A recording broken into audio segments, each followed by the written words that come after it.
And last week, we saw this candidate actually bragging about sexually assaulting women.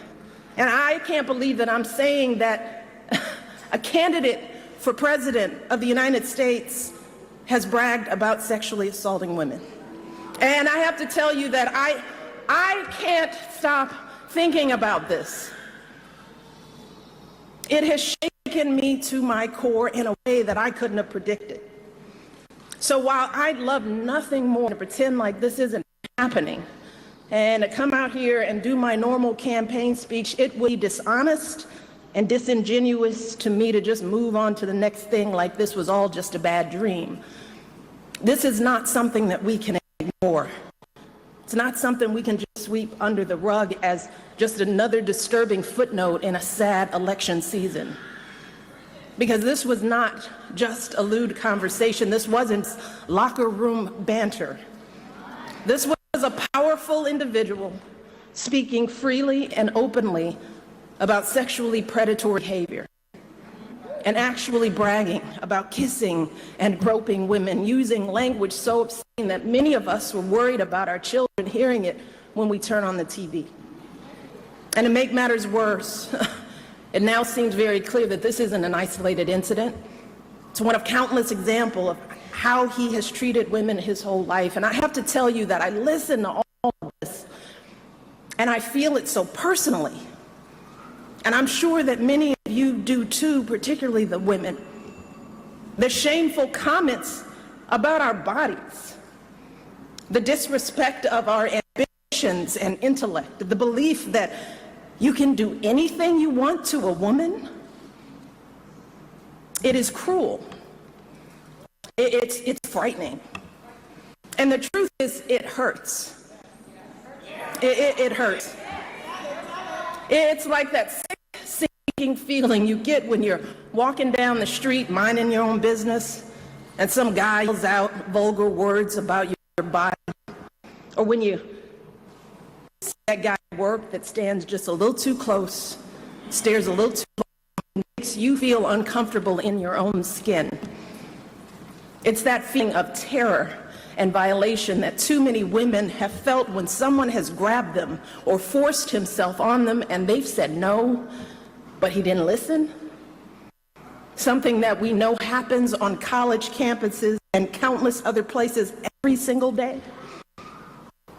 It reminds us of stories we've heard from our mothers and grandmothers about how back in their day, the boss could stay and do whatever he pleased to the women in the office, and even though they worked so hard, jumped over every hurdle to prove themselves, it was never enough.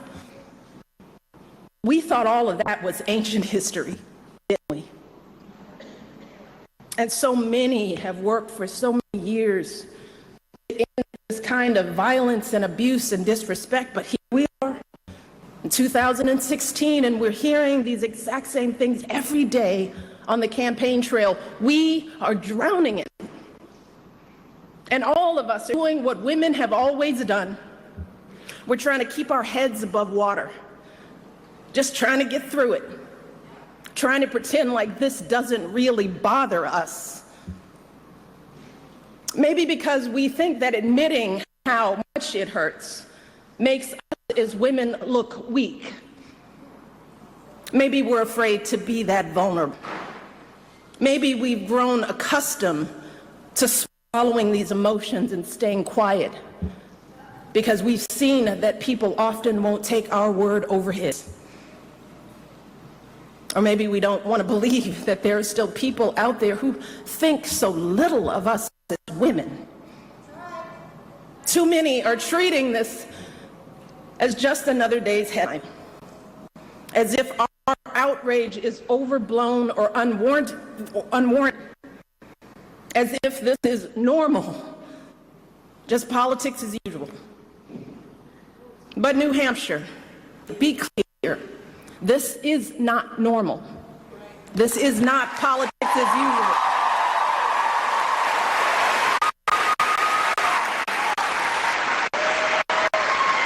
This is disgraceful. It is intolerable. And it doesn't matter what party you belong to, Democrat, Republican, Independent, no woman deserves to be treated this way. None of us deserves this kind of abuse.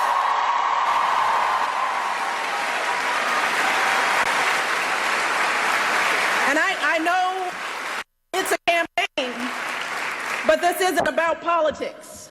It's about basic human decency. It's about right and wrong. And we simply cannot endure this or expose our children to this any longer, not for another minute, and let alone for 4 years. Now is the time for all of us to stand up and say, enough is enough. This has got to stop right now.